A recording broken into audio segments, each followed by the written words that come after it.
weeks ago I dedicated my column to discussing the divisiveness that another independence referendum would bring.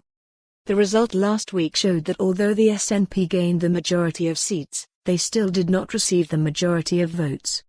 More than 1.46 million Scots voted for Unionist parties at this election compared to 1.24 million that voted for independence-supporting parties. This just emphasises not only that there is a Unionist majority in Scotland, but that our nation is still deeply divided on this issue.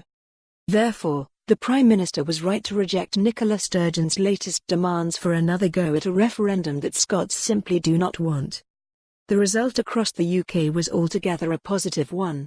We now have a majority government which will bring stability and certainty, two things we have lacked in the past 3 years.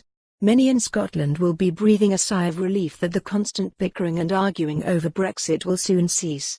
The markets have picked up on this too, with a sharp rise in the pound, now at a 19-month high, and the FTSE is rising as well.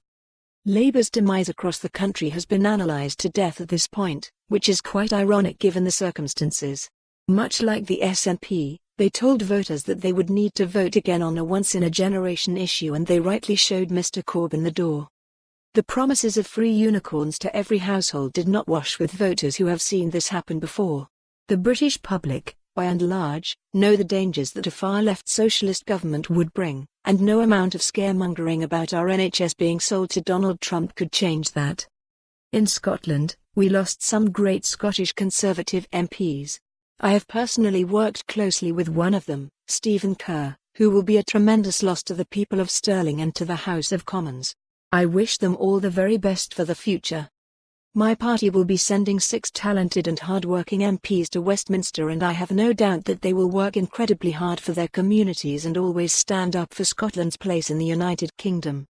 It's time for our nation to move on from the arguments of the past and to look forward to a bright and prosperous future outside of the European Union.